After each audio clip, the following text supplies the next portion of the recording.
আমার বন্ধু, যদি আপনি দুটি শর্ত পূর্ণ করেন আপনি জান্নাত পাবেন, এটা আল্লাহর ওয়াদা। আর আমরা জানি আল্লাহ কখনো ওয়াদা লঙ্ঘন করেন না। এখন ঈমান এবং নেক আমল দুটি নিয়ে চর্চা হবে, কথা হবে আজকে। বাংলাদেশে প্রথম শর্ত যে ঈমান, আজকে এটার বড় অভাব দেখা দিয়েছে। নামাজি আছে, রোজাওয়ালা আছে, কিন্তু ঈমানওয়ালা কমে গেছে। আর জান্নাতে যাওয়ার জন্য যে ঈমান এক নাম্বার শর্ত, এটা এতটা ইম্পর্টেন্ট শর্ত যে ঈমান যার নাই কপালে জান্নাত তার নাই। ঈমান হচ্ছে প্রথম শর্ত। এবং ইসলামে ঈমানের অবস্থান হলো অঙ্কের একের মতো। দ্বিতীয় শর্ত নেক আমল। নেক আমলের অবস্থান হলো একের ডানে শূন্যের মতো। একের ডানে যদি আপনি একটা শূন্য দেন কত হবে? বলুন বলুন। দুটা দিলে, তিনটা দিলে, এবার একটা মুছে দেন, শূন্যের দাম কত? এই জন্য ঈমান এত ইম্পর্টেন্ট। যার ঈমান নাই তার নামাজ, রোজা, হজ, যাকাতের এক আনা দামও। সূরাতুল কাহফের 107 এবং 108 এই দুটি আয়াতে কারিমাতে আল্লাহ তাআলা আমাদেরকে জান্নাতের সুসংবাদ দিয়েছেন। কিসের সুসংবাদ? আমরা জান্নাতে যেতে চাই। জান্নাতে আমাদের শেষ ঠিকানা, জান্নাত আমাদের আসল ঠিকানা, জান্নাত একমাত্র ঠিকানা। যদি জান্নাত না পান তাহলে আপনার কোনো ঠিকানা নাই। যারা জাহান্নামী হবে তাদের কোনো ঠিকানাই থাকবে না। কারণ জাহান্নাম এত জঘন্য জায়গা, যার আগুন হবে নিকষ কালো। এই কালো আগুনের ভিতরে একসাথে থাকবে লাখ লাখ মানুষ, একজনের মাথার উপর একজনকে ফেলে দেয়া হবে। কে কোথায় থাকে তার কোনো হদিস থাকবে না। এত সংকীর্ণ জায়গা জাহান্নাম যে একসাথেই লাখ লাখ লোককে আল্লাহ ফেলে দেবে এক গর্তের ভিতরে। এজন্য যারা জাহান্নামী তারা ঠিকানাবিহীন লোক। আর যারা জান্নাতি তাকে জান্নাতে সবচেয়ে ছোট যদি জান্নাত দেয়া হয় সেটা হবে পৃথিবীর তুলনায় 10 গুণ বড়। 10টা পৃথিবীর সমান হবে সবচেয়ে ছোট জান্নাতির জান্নাতের পরিধি। এই জান্নাতে আমরা যেতে চাই, এই ট্রেন মিস করা যাবে না যে ট্রেন জান্নাতের দিকে যাচ্ছে। দুনিয়াতে হাজার কোটি টাকা আছে, বিঘা বিঘা জমিন আছে, সবচেয়ে বড় ক্ষমতার চেয়ারটাও আপনার অধীনে আছে, কিন্তু জান্নাতীদের তালিকায় আপনার নাম নেই। তাহলে আপনার মতো গরিব, অসহায় আর কেউ নেই। আর যার থাকার জন্য ঘর নেই, খাওয়ার জন্য খাবার নেই, পরিধান করার জন্য নতুন কোনো কাপড় চোপড়ও নেই, দুনিয়ার মানুষ তাকে বলে অসহায় গরিব। কিন্তু তার নামটা যদি জান্নাতীদের তালিকায় থাকে সে গরিব না, সে হলো আসল ধনী। এজন্য সে ধনী, কারণ জান্নাতীর তালিকায় নাম থাকার মানে সে জান্নাতি মানুষ, নাকি? আর জান্নাতে যে জমির পরিমাণ হবে ছোটটাই পৃথিবীর তুলনায় কয় গুণ বড়? 10 গুণ। তাহলে কি পরিমাণ জমির সে মালিক? নবীজি বলেছেন জান্নাতে যে জান্নাতের বাসস্থান ঘর দেয়া হবে, ইন্না ফিল জান্নাতি মিআতা দারাজা। জান্নাতের সবচেয়ে ছোট ঘর 100 তলা বিশিষ্ট। 100 তলার নিচে জান্নাতীকে জান্নাতে ঘর দেয়া হবে না। প্রত্যেকের জান্নাতে 100 তলার ঘর থাকবে। কয় তলা? কথা বলেন না, কয় তলা? বাংলাদেশে 100 তলা বিল্ডিং আছে তো? 50 তলা আছে? সেটাই না। আর যে ব্যক্তি কোরআনের হাফেজ, কোরআনের বড় আলেম, তার জান্নাতের বিল্ডিং, তার উচ্চতা হবে যত আয়াত সে মুখস্থ পারে তত উঁচু। ওটা 100 তলার উপর থেকে শুরু হবে। নবীজি সাল্লাল্লাহু আলাইহি ওয়াসাল্লাম বলেছেন, জান্নাতীকে জান্নাতে নেয়ার পর ফেরেশতারা তাকে বলবে, ইকরা ওয়ারতাকি ওয়ারাত্তিল কামা কুনতা তুরাত্তিলু ফিদ দুনিয়া ফাইন্না মানজিলাতাকা ইনদা আখিরি আয়াতিন তাকরাউহা। আল্লাহর বান্দা, তুমি জান্নাতে এসেছো, এখন তুমি দুনিয়ায় যেভাবে কোরআন তেলাওয়াত করতে থাকো, এক আয়াত পড়লে জান্নাতের মর্তবা একটু উঁচু হয়ে যাবে, আর এক আয়াত পড়লে আর একটু উঁচু হবে। ফেরেশতা বলবেন, তোমার তেলাওয়াত যেখানে শেষ, তোমার জান্নাতের উচ্চতা ওখানে গিয়ে থামবে। তাহলে জান্নাতের ঘরের উচ্চতা হলো কমপক্ষে 100 তলা। তাহলে আপনারা যারা জান্নাতের মালিক, তারা কয়তলা বিল্ডিং এর মালিক? কি বিশ্বাস হইতেছে না আমার কথা? হাদিস থেকে বলছি তো, নবীজির হাদিস। তবে হ্যাঁ, কল্পনা করতে কষ্ট হয়। মা বাইনা কুল্লি দারাজাতাইন কামা বাইনাস সামাই ওয়াল আরদ। দুনিয়ার একতলা থেকে আরেক তলার উচ্চতা হয় 10 ফিট, 9 ফিট, 11 ফিট, এর চেয়ে বেশি খুব একটা হয় না। আর নবীজি বলছেন, তোমাকে জান্নাতে যে 100 তলা বিল্ডিং দেয়া হবে, এক ফ্লোর থেকে আরেক ফ্লোরের উচ্চতা হবে জমিন থেকে আকাশ পর্যন্ত উঁচু।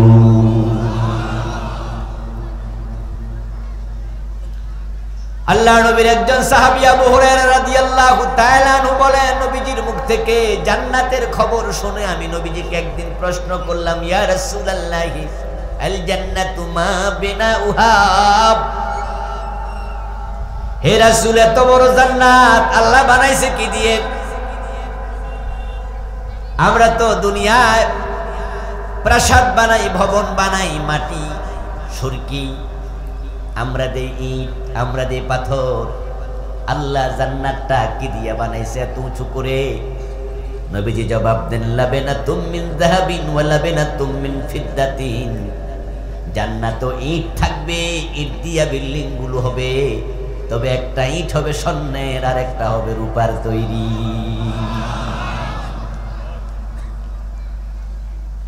প্রিয় ভাইরা, আল্লাহর জান্নাত এত চমৎকার এক জায়গা। ওয়ালাকুম ফিহা মা তাশতাহি আনফুসুকুম ওয়ালাকুম ফিহা মা তাদউন। আল্লাহ কোরআনে বলেন, সেখানে যাওয়ার পর তোমার মনে যা চায় তুমি তাই পাবে, যা দাবি করবে তা তো পাবেই। তোমার মনের চাওয়াটা প্রকাশ করা লাগবে না, বরং মনেরটা মনে থাকতে আল্লাহ তাআলা সেটাও হাজির করে দেবেন। এই জান্নাতে আমরা যেতে চাই। জান্নাতে যাওয়ার জন্যই আমাদের নামাজ, আমাদের রোজা। আল্লাহর জান্নাতে যাওয়ার জন্য আমরা 5 লাখ টাকা খরচ করে সৌদি আরবে হজ করতে যাই। জান্নাতে যাওয়ার জন্য আমরা কষ্টার্জিত টাকা বছরে একবার 2.5% হিসাব করে যাকাত দেই। আল্লাহর জান্নাতের জন্য মুজাহিদ যুদ্ধের মাঠে তলোয়ার হাতে নিয়ে দৌড়ায়া হাসতে হাসতে প্রাণ বিসর্জন দেয়। আল্লাহর জান্নাতে যাওয়ার জন্য ফাঁসির রশি গলায় বরণ করে নেয় এমন মুজাহিদও আছে না নাই? যারা কোনো কম্প্রোমাইজ করে না, শহীদ হয়ে যায় আল্লাহর জান্নাতের জন্য। সূরা আল কাহফের 107 108 নম্বর আয়াতে আল্লাহ আমাদেরকে সে জান্নাতটা দিবেন বলেছেন। তবে জান্নাতে যাওয়ার জন্য আল্লাহ এখানে 2টি শর্ত দিয়েছেন। এটাই হলো আমার প্রতিপাদ্য। আমরা যে জান্নাতে যেতে চাই, জান্নাত কি মাগনা মিলে? না, জান্নাতে যাওয়ার জন্য কিছু কাজকর্ম আছে, প্রস্তুতি নিতে হবে। আল্লাহ কিছু কাজ আমাদের দিয়েছেন। বাংলাদেশের লোকেরা জান্নাতে যেতে চায় সবাই, কিন্তু কাম কাজ করতে চায় না। 5 ওয়াক্ত নামাজ পড়ে না এমন লোকই জান্নাতে যাইতে চায় না। চায় মানে আপনি জিজ্ঞেস করেন, এই মিয়া যুবক, নামাজ তো পড়ো না, বেহেশতে যাইবা না? দেখবেন যে মুস্কি হাসি দিয়ে বলবো, চাচা বেহেশতে যাবো না, এটা কথা হইলো, চলেন। মানে পারলে একসাথে চলেন। জান্নাতে যাবে না কে? জান্নাতে হিন্দুরা পর্যন্ত যেতে চায়। আপনি দেখবেন আপনাদের রংপুর শহরে কত হিন্দু আছে, মরা বাবার ছবি দোকানে টানাইয়া সুন্দর করে ছবিতে লিখছে স্বর্গীয় সত্যেন্দ্র নারায়ণ দাস, স্বর্গীয় দুলাল চন্দ্র ভৌমিক, এমনকি স্বর্গীয় অমক, স্বর্গীয় তমক। আপনারা কি লিখা দেখেন নাই কোনোদিন? স্বর্গীয় মানে কি? স্বর্গে যাবে না অলরেডি গেছে? দেখছেন, এ অলরেডি গেছে। স্বর্গীয় মানে অলরেডি স্বর্গে চলে গেছে। হিন্দু মিয়া স্বর্গে যেতে চায়। বেহেশত এবং স্বর্গ, জান্নাত, এটি কি আলাদা জিনিস না এক জিনিস? ইয়েস, একই জিনিস। হিন্দুরাও স্বর্গে যেতে চায়, জান্নাতে যেতে চায়। আরবিতে বলে জান্নাত, ফার্সিতে বলে বেহেশত, ইংরেজিতে বলে হেভেন, বাংলায় বলে বাগান। সংস্কৃতি শব্দ স্বর্গ। আবু বকর জান্নাতি, হযরত ওমর বেহেশতি, দুইজন কি দুই দেশে? জিনিস তো একটাই। কেউ বলে লাউ, কেউ বলে কদু, কেউ বলে লাউ, কেউ বলে কদু, কেউ বলে বউ, কেউ বলে ভদু, কেউ বলে আনন্দ, কেউ বলে ফুর্তি। ওরা বলেছিল ভাস্কর্য, আমরা আলেমরা বলেছি সেটাই হচ্ছে মূর্তি। আমাদের ফতুয়া ভুলে গেলে চলবে না, মনে আছে না নাই? তারা দেশের বিভিন্ন জায়গায় ভাস্কর্য বসাচ্ছিল গত 15 বছর ধরে। দেশের টাকা খরচ করে তাদের বাবার মূর্তি বানাচ্ছিল। আর আমরা বলেছি মূর্তি বানানো হারাম, মূর্তি বানাবেন না। তখন তারা আমরা বলছে, হুজুর না না, আমরা ভাস্কর্য বানাই। শব্দ চেঞ্জ করেছে। চাচা মিয়া সুদ খান কেন? কই না বাতিজা, এখন ইন্টারেস্ট খাই। আগে বাংলায় খাইতো, এখন কি দিয়া খায়? ইংরেজিতে চেঞ্জ করে খাচ্ছে। শব্দ পরিবর্তন করলেই কি হয়? জিনিসটা একটাই। কেউ বলে চোখ, কেউ বলে নয়ন, কেউ বলে আখি। তারা বলেছিল এটা ভাস্কর্য, আমরা বলেছি এটা মূর্তি। মূর্খকে হাইকোর্ট দেখায় লাভ নাই। তোমরা মূর্তি বানায়ো না। আমরা ইব্রাহিমের সন্তান। ইব্রাহিম আলাইহিস সালাম মূর্তি বানাতে পৃথিবীতে আসে নাই। মুসলমান মূর্তি বানাতে পারে না, এটা মুসলমানের কালচার না। আমাদের পিতা ইব্রাহিম আলাইহিস সালাম মূর্তি বানাইছে না ভাঙছে? শাহজালাল রহমতুল্লাহি আলাই, বাংলাদেশে আমরা ইসলাম পেয়েছি যে কয়জন আল্লাহর ওলির মাধ্যমে, তার মাঝে উনি কিংবদন্তি। শাহজালাল রহমতুল্লাহি আলাই কি মূর্তি বানাইছে না ভাঙছে? আমাদের প্রিয় নবী মুহাম্মদুর রাসূলুল্লাহ সাল্লাল্লাহু আলাইহি ওয়াসাল্লাম, উনি মক্কা বিজয়ের পরে মূর্তি রেখেছেন না সরাইছেন? মক্কার ভিতর থেকে কাবার ভিতরে বাহিরে 360টি মূর্তি ছিল, তিনি সবগুলো ভেঙে দিয়েছেন। আর আমরা মুসলমানের সন্তান, বাংলাদেশে আমরা মূর্তি বানাচ্ছি। সরকারকে আমরা বলেছি মূর্তি বানায়ো না, আমাদের কথা শুনে নাই, উল্টা আমাদেরকে বলেছে না তোমরা থামো। কিন্তু যতই আমাদেরকে থামাতে চেয়েছে, কিন্তু এক পর্যায়ে থামে নিয়ে দেশের লোকেরা। জুলাই বিপ্লবের পরে আমরা দেখেছি ওই মূর্তির গলার মাঝে রশি লাগিয়ে টেনে মাটিতে মুখ থুবড়ে ফেলে দেওয়া হয়েছে। এমন মূর্তিও ছিল যার মাথায় উঠে প্রস্রাব করা হয়েছে। এটা আল্লাহর প্রতিশোধ, এটা আল্লাহর প্রতিশোধ। শাহজালালের বাংলাকে মূর্তির বাংলায় পরিণত করা আল্লাহ পছন্দ করেন নাই। তেমন বেজ্জতি হয়েছে যেটা তারা কল্পনাও করতে পারে নাই। হিন্দু মিয়া বাবার নামের আগে স্বর্গীয় লিখেছে। স্বর্গে যাওয়ার শখ আছে, কিন্তু কোন হিন্দু কি জান্নাতে গেছে? কথা বলেন না কেন? স্বর্গে গেছে? জান্নাতে যাওয়ার সম্ভাবনা আছে? কারণ জান্নাতে যাওয়ার জন্য দুটি কাজ করতে হয়। এই দুটি কাজ না করলে কোন নবীর বাবাও জান্নাত পাবে না। ইব্রাহিম আলাইহিস সালামের বাবা আজর কি জান্নাত পেয়েছে? না।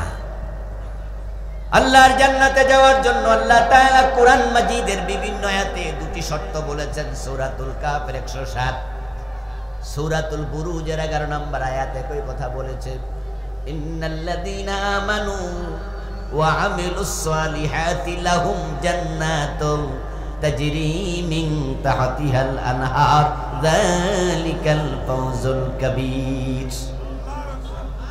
একই কথা আল্লাহ কোরআনে 1 ডজনের বেশি জায়গায় বলেছে। তিনি দুটি শর্ত পালন করলে জান্নাত দেবেন। এবার আপনাদের কাছে আমার একটু জানতে চাওয়া প্রশ্ন, উত্তর জানলে জবাব দেবেন। আল্লাহ কি জান্নাত যেটা আমাদের দিতে চান এটা বানাবেন না বানিয়ে ফেলেছেন? উত্তর সঠিক। যে জান্নাতে আল্লাহ আমাদেরকে দেবেন সেটা তিনি বানাবেন না, অলরেডি এটা তিনি প্রস্তুত করে ফেলছেন। আল্লাহর জান্নাত প্রস্তুত আছে। নবীজি সাল্লাল্লাহু আলাইহি সাল্লাম নিজে জান্নাতে মেরাজের রাতে প্রবেশ করেছেন। রাসূল জান্নাত অলরেডি দেখে আসছে, জান্নাত রেডি। قال رسول الله صلى الله عليه وسلم دخلت الجنة وسمعت فيها القرآن دخلت الجنة رأيت فيها رجلا يتقلب دخلت الجنة رأيت أكثر أهلها الفقراء دخلت الجنة فرأيت هكذا هكذا هكذا। নবী কত রকম বলছে, আমি জান্নাতে ঢুকে এটা এটা এটা এটা দেখেছি। তো জান্নাতে ঢুকে রাসূল যেহেতু এসব দেখেছেন, তাহলে জান্নাতকে আল্লাহ বানাবে না বানিয়ে ফেলেছেন? জান্নাত প্রস্তুত। এবার আপনাদের কাছে প্রশ্ন, জান্নাত যদি প্রস্তুত থাকে, আমরা যারা জান্নাতে যেতে চাই আমাদের প্রস্তুতি নেওয়া দরকার আছে না না? চলুন একটু প্রস্তুতি নেই। আজকের আলোচনা সেটাই। কার মৃত্যু কখন আসে বলা তো যায় না, বলা যায়? এক সেকেন্ডেরও ভরসা নাই, নিঃশ্বাসের কোনো বিশ্বাস নাই। দুনিয়ার বাড়িঘর বানানোর জন্য কত প্রস্তুতি তো নিলাম, কত টাকাই তো জমাইয়া তারপরে খরচ করে বিশাল বিল্ডিং বানালাম, কিন্তু সেটা কি আমাদের শেষ ঠিকানা? এক সেকেন্ডের নেই ভরসা। মরণ ঘাড়ের পরে বিপুল সম্পদ করছো জড়ো বিলাসের তরে। বুলবুল পাখির নেই এসেছিনু হেতাও, বেঁধেছিনু বাসা বড়ই মমতায়। সময় হলে শেষ ছেড়ে পরিবেশ, যেতে হবে সেথায় নিয়তি যেথায়, হয়তো বাসতলায় না হয় গাছতলায়। এমন কবরে চলে যাব যেখানে বিছানা চাদরটাও নেই। এসি বাড়ি এসি গাড়ি সব থেকে যাবে। এই যে আমরা এখন এখানে আসি, যদি এখানে মরে যাই, লাশটা খাটিয়া চড়াইয়া বাসা পর্যন্ত নেবে, কিন্তু ঘরের ভিতরে হয়তো আর ঢুকাবে না, বারান্দায় রেখে দেবে অথবা উঠানে সুন্দর করে কাপড় দিয়ে ঢেকে অন্যরা পাহারা দেবে। তোমার ঘরে ঢোকার সুযোগ আর নাই। এজন্য তোমার দুনিয়ার প্রস্তুতি অনেক, আল্লাহর জান্নাতের প্রস্তুতি কতটুকু আত্মসমালোচনা করো। জীর্ণ শীর্ণ সরাইখানা, রাত্রি দিবা দুটি দাস, এরই মাঝে দুনিয়াদারি চলছে বড় চমৎকার। রাজার পরে আসছেন রাজা, সজ্জা কত বাদ্য ধুম, তুচ্ছ এসব কয়দিনই বা চোখ বুজিলে সব নিঝুম। কবর আমাদের আসল ঠিকানা, এটাই শেষ ঠিকানা। কবর কারোর জন্য জান্নাত, কবর কারোর জন্য জাহান্নাম। এটা কিন্তু আপনার কাছে আমার কাছে মনে হয় মাটির একটা গর্ত, এটা মাটির গর্ত নয়। এটা কারোর জন্য জান্নাত, কারোর জন্য জাহান্নাম, কারোর জন্য হুফরাতুম মিন হুফারিন নিরান, কারোর জন্য রাউদাতুম মিন রিয়াজিল জান্নাহ। আজকের মাহফিলটাও কবরস্থান উন্নয়ন প্রকল্প, ওই প্রকল্পকে সামনে নিয়ে তারা মাহফিলের আয়োজন করেছে। এই মাহফিল আমাদেরকে বারবার কবরের কথা মনে করাইয়া দিচ্ছে। কোন দিন কার ডাক এসে যায় আমরা কেউ জানি না। যেহেতু আল্লাহ জান্নাত বানাইছে, আমরা প্রস্তুতি নিয়ে জান্নাতে যেতে হবে। আল্লাহর দেয়া শর্ত যদি পূর্ণ না করেন তাহলে আল্লাহ জান্নাত দেবেন না। আল্লাহ এমন মহান এক সত্তা, যিনি কথার কোনো হেরফের করেন না। জান্নাতে যাওয়ার শর্ত দুটি। কয়টা? প্রিয় ভাইয়ের আমার সাথে কথা বলতে হয়, কথা বলুন। কয়টা? আল্লাহ চাইলে কি 10টা শর্ত দিতে পারতেন না? 20টা, আরো বেশি, কিন্তু তিনি শর্ত দিয়েছেন মাত্র কয়টা? 2টা। খুব বেশি নাকি একটু কম? কমই, আসলেও কম, মাত্র 2টি। আসলে জান্নাতে যাওয়া সহজ। এজন্য নবীজি সাল্লাল্লাহু আলাইহি ওয়াসাল্লাম বলেছেন, ইয়াসসিরু ওয়ালা তুয়াসসিরু, বাশশিরু ওয়ালা তুনাফিরু। দুনিয়ার আলেমেরা, খতিবেরা, বক্তারা তোমরা জান্নাত ইসলাম মানুষের কাজে সহজ করে দাও, ইয়াসসিরু ওয়ালা তুয়াসসিরু, ইসলামকে কঠিন বানায়ো না, ইসলামকে সহজভাবে উপস্থাপন করো। নবীজি একবার হাতের মাঝে একটি কাঠি নিয়ে তিনি জমিনে কিছু আঁকাআঁকি করলেন, অনেকগুলো আঁকা বাঁকা আঁক দিলেন এরকম, তারপর মাঝখানে একটা স্ট্রেট সোজা একটা আঁক দিলেন। উপস্থিত সাহাবাদেরকে প্রশ্ন করলেন, হে আমার সাহাবারা, এই যে আমি জমিনে অনেকগুলো আঁক দিয়েছি, তোমরা কি বুঝো আমি কি করেছি? তারা বললেন, ইয়া রাসূলুল্লাহ, বুঝতে তো পারলাম না, আপনি কি আঁকলেন? রাসূলুল্লাহ সাল্লাল্লাহু আলাইহি সাল্লাম তখন বললেন যে আঁকা বাঁকা যতগুলো আঁক সবগুলো জাহান্নামে যাওয়ার রাস্তা, আর মাঝখানে সোজা যে আঁক দেখো এটা আল্লাহর জান্নাতের রাস্তা। এই হাদিস থেকে যা বুঝলেন জবাব দেন, জান্নাতে যাওয়ার রাস্তা কয়টা? বলেন সবাই, কয়টা? সোজা না বাঁকা? তো জান্নাতে আপনি যেতে না পারলে আল্লাহর কি দোষ? রাস্তা তো একটা এবং সেটা সোজা। প্রবলেমটা হলো আমরা জান্নাতের রাস্তা চিনতে ভুল করছি। আর মনে রাখবেন, রাস্তা চিনতে ভুল করলে গাড়ি যত জোরে চালান তাহলে পথ কিন্তু আরো দূরে দূরে হয়ে যাবে। আপনি রওনা দিচ্ছেন, যাবেন এখান থেকে বগুড়া, কিন্তু আপনি যদি উল্টা দিনাজপুরের রোডে চলতে থাকেন তাহলে গাড়ি যত জোরে চালাবেন বগুড়ার দূরত্ব কি কমবে না বাড়বে? কথা কি বুঝতেছেন আমার?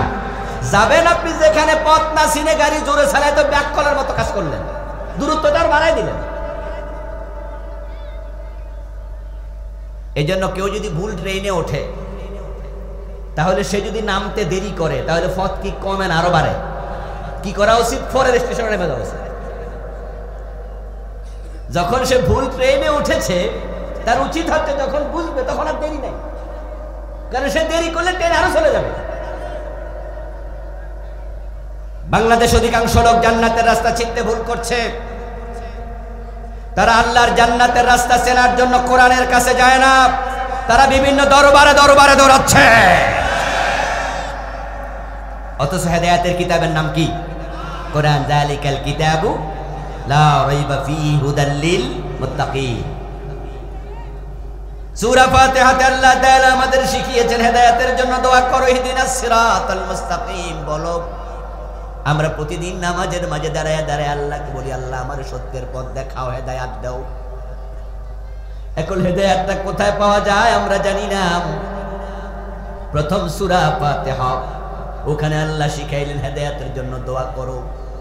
এখন দ্বিতীয় সূরার নাম বাকারা, ওই বাকারা সূরা শুরুতে বলে যালিকাল কিতাবু, এটা এমন একটা কিতাব লা রাইবা ফি, এর মাঝে কোনো সন্দেহ নাই, হুদাল লিল মুত্তাকিন, তোমরা যারা মুত্তাকি হতে চাও আমি তাদের জন্য এই কিতাবের মাঝে হেদায়েত রেখেছি।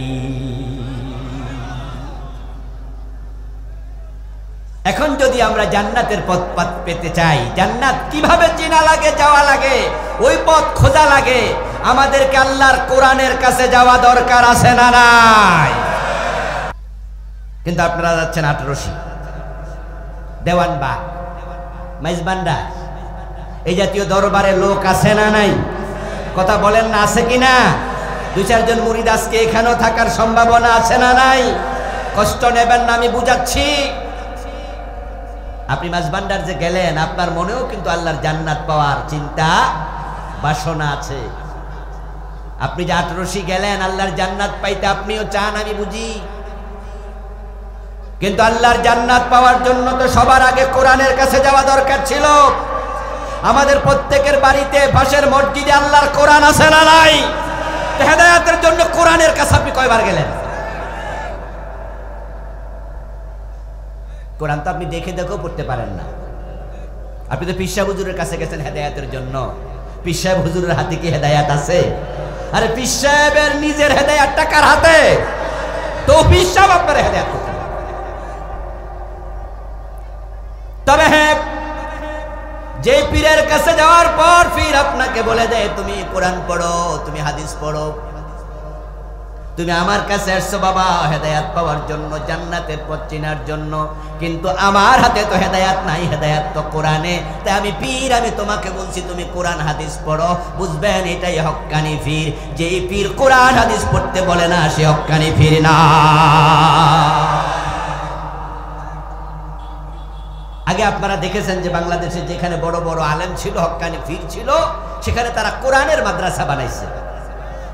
এই জন্য সরসিনায় মাদ্রাসা আছে কিনা, সরমনায় মাদ্রাসা আছে কিনা, ধামতি মাদ্রাসা আছে কিনা, যেখানে একজন বড় পীর সাহেব ছিল, হক্কানি আলেম ছিল, কোরআনের মাদ্রাসা এই জন্যই বানাইছে। তারা জানে মানুষ তাদের কাছে যাবে হেদায়াত পাওয়ার জন্য, হেদায়াত তাদের হাতে নাই। কোরআনের মাদ্রাসা বানায় বুঝাইয়া দিছে হেদায়াত পাইতে হলে কোরআন হাদিসের কাছে যাওয়া লাগবে। আমার প্রিয় ভাইয়ের, আল্লাহ তাআলা যদি যেই শর্ত তিনি দিলেন সেই শর্ত মানুষ পূর্ণ না করে তিনি জান্নাত দেন না। তিনি যা বলেন সেটাই ফাইনাল। কোনো ছাড় দেওয়ার অভ্যাস আল্লাহ তাআলার নাই। তবে ছাড় দেবেন তখন মানুষ তাওবা করবে যখন। আল্লাহর কথা যে চূড়ান্ত, আমি বোঝানোর জন্য এক দুইটা উদাহরণ দিই। অজুর ফরজ কয়টা? এই রংপুরের ভাইরা কথা বলতে হবে তো, অজুর ফরজ কয়টা? আচ্ছা, আপনি মুখ ধুইলেন, হাত ধুইলেন, মাথা মাসে করলেন, কিন্তু শীতের কারণে পা ধৌত করলেন না, শীত বেশি। এবার আপনি মসজিদে ঢুকে নামাজ পড়ে ফেললেন, তাহলে আপনি কয়টা ফরজ মেনেছিলেন? বলেন না, কয়টা ফরজ ছিল? কয়টা? একটা কমতি, তাই নামাজ কিছু হইল হইব, ঠিক না? অর্ধেক নামাজ হবে, আচ্ছা অর্ধেক নামাজ 33% হবে। আল্লাহ বলেছে 4, 4-এর মাঝে কোনো ডিসকাউন্ট নাই, 4 মানে 4। এবার আল্লাহর বলার স্টাইল দেখেন, ইদা কুমতুম ইলাস সালাতি ফাগসিলু উজুহাকুম ওয়া আইদিয়াকুম ইলাল মারাফিক ওয়ামসাহু বিরুউসিকুম ওয়া আরজুলাকুম ইলাল কাবাইন। যখন তুমি নামাজ পড়তে ইরাদা করো তখন তুমি ওযু করো, মুখ ধৌত করো এবং তোমার হাত আঙ্গুলের মাথা থেকে কনুই সহ ধৌত করো ইলাল মারাফিক। আল্লাহ একটা সীমানা দিলেন। এখন আপনি যদি ওযু করার সময় এখানে 2টা পশমের জায়গা পানি দিয়ে না ধোন, তাহলে বাকি ওযু হইয়াও কোনো লাভ নাই, পুরাটাই বাদ। দেখেন আল্লাহ সামান্য ডিসকাউন্টও দেন। আরে ভাই, আপনি মুখও ধুইলেন, হাতও ধুইলেন, মাথাও মাসে করলেন, পাও ধুইলেন, শুধুমাত্র এখানে 1-2টা পশমের জায়গা পানি পৌঁছে নাই, ওযু হয়েছে তো? কিছু তো হয়েছে, ও ফুরাইবা, কোনো ডিসকাউন্ট চলবে না। আমরা রমাদানে রোজা রাখি, যদি কোন রিক্সাওয়ালা সারাদিন রিক্সা চালায়া সন্ধ্যার আগ দিয়া আসরের নামাজের পরে ইমাম সাহেব হুজুরের কাছে গিয়ে বলো, হুজুর সারাদিন রিক্সা চালাইছি কিন্তু ভাড়া ভালো জোটে নাই, 250-200 টাকা পাইছি মাত্র, রিক্সা ভাড়া চলে যাবে 50 টাকা 75 টাকা। এখন যেই টাকা পকেটে আছে, চাল কিনলে ডাল কেনা যাবে না, ডাল কিনলে চাল কেনা যাবে না, সূর্য ডুবতে ঘন্টা খানেক বাকি, যদি আমি 1 ঘন্টা রিক্সা চালাই তাহলে হয়তো চাল ডাল কিনে বাড়ি যেতে পারি, কিন্তু এত ক্ষুধা শরীর আর চলে না, এখন তো সূর্য ডুবার ঘন্টা খানেক বাকি, কি করি? হুজুর তখন আপনার পেটের দিকে পিঠের দিকে তাকাইয়া ভাবলো, গরিব মানুষ, জান ভাই 15 ঘন্টা রোজা, 14 ঘন্টা তো রাখছেন, 1 ঘন্টা বাকি, সওয়াব 80% পাবেন, ইফতার করালাম। আচ্ছা, আপনি যদি হুজুরের ফতুয়া শুনে ইফতারটা করে ফেলেন, সারাদিনের রোজা সওয়াব কতটুকু পাইছেন? 80% না পাইলে 70 তো পাবেন। আল্লাহর সীমানা,